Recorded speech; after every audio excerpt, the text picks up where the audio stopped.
दोस्तों नमस्कार। स्वागत है आप सभी का हमारे यूट्यूब चैनल पर। दोस्तों आज रूस और यूक्रेन के बीच में गर्मा गर्मी तनी तना का माहौल बना हुआ है और यह माहौल लगभग पिछले 10 महीने से बना हुआ है। रूस का यूक्रेन पर आक्रमण लगभग 10 महीने से लगातार जारी है और आज यूक्रेन के ये हालात हैं कि आज यूक्रेन की अर्थव्यवस्था लगभग 70 साल पीछे जा चुकी है। अब उसको सजने संवरने और सुधरने में और फिर से खड़ा होने में लगभग 70 वर्ष से भी अधिक का समय लग सकता है।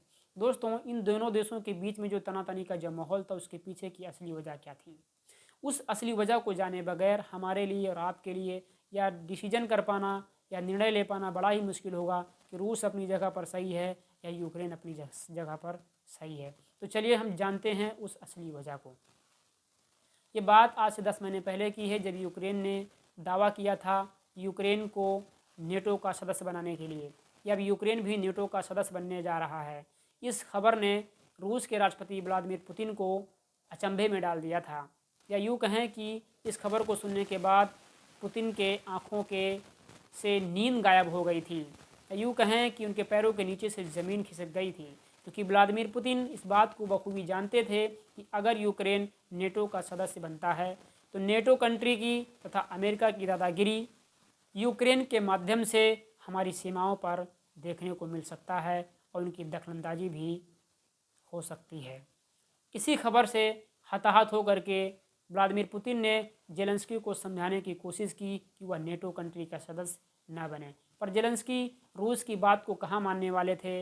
रूस की बातों को इग्नोर करते हुए उन्होंने अपनी जिद ठान ली कि नहीं, यूक्रेन को हम नेटो का सदस्य बना करके ही रहेंगे। और इसी जिद के कारण ही आज जेलेंस्की की आज ये हालात हो चुके हैं कि जेलेंस्की अपना मुँह छिपाते हुए फिर रहे हैं और यूक्रेन की जनता को दर दर भटकने के लिए अकेला छोड़ दिया है। लेकिन फिर भी दाद देनी पड़ेगी जेलेंस्की की साहस और हौसले को कि आज भी वो दुनिया के दूसरा सबसे पावरफुल कंट्री कहा जाने वाला रशिया के आगे आज भी उसने घुटने नहीं टेके हैं और इस युद्ध को लगभग 9 महीने से भी ज़्यादा का वक्त हो चुका है। दोस्तों क्या होता अगर जेलेंस्की रूस के राष्ट्रपति व्लादिमीर पुतिन की बात मान जाते, तो शायद जेलेंस्की कद काठी में ना ही छोटी हो जाते और ना ही उनकी गरिमा धूमिल हो जाती।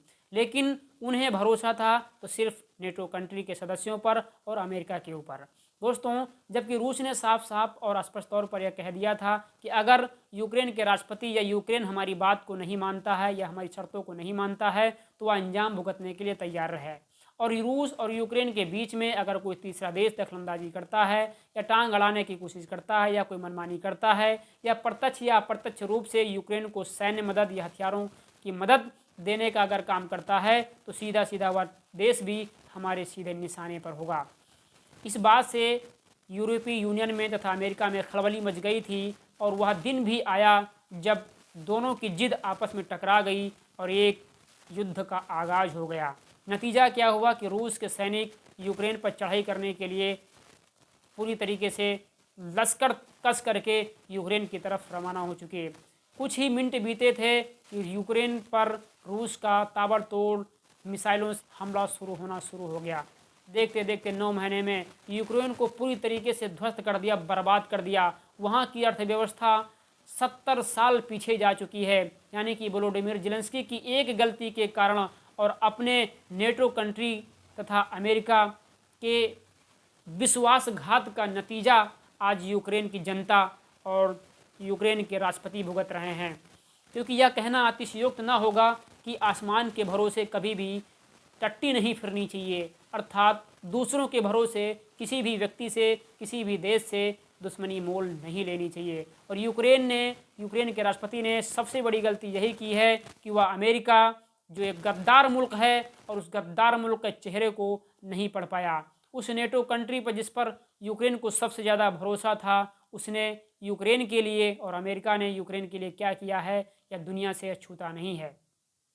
दोस्तों आशा करता हूं कि आपको ये बात समझ में आ गई होगी कि रूस और यूक्रेन के बीच में जो आज गर्मा गर्मी जो तनातनी का जो माहौल है वो सिर्फ एक बात को लेकर के है। रूस चाहता था कि यूक्रेन नेटो का सदस्य मेंबर ना बने, बल्कि यूक्रेन के जो राष्ट्रपति हैं वोलोडिमिर जेलेंस्की यह चाहते थे कि हमारा देश जो यूक्रेन है वो नेटो का सदस्य मेंबर बने। परंतु दूसरी तरफ रूस के जो राष्ट्रपति व्लादिमीर पुतिन थे वो नहीं चाहते थे, और इसी कारण यूक्रेन को आज रूस से युद्ध करना पड़ रहा है। दोस्तों, हिम्मत की दाद देनी पड़ेगी। ना रूस झुकने का नाम ले रहा है और ना जेलेंस्की अपने घुटने टेकने के नाम ले रहे हैं। दोस्तों, आशा करता हूँ कि ये बात आपको समझ में आ गई होगी। यदि आप हमारे चैनल पर नए हैं तो चैनल को सब्सक्राइब कीजिएगा। यदि आपको वीडियो पसंद आई हो तो अपना प्यारा सा कमेंट छोड़ना मत भूलिएगा। वंदे मातरम, जय मातृभूमि।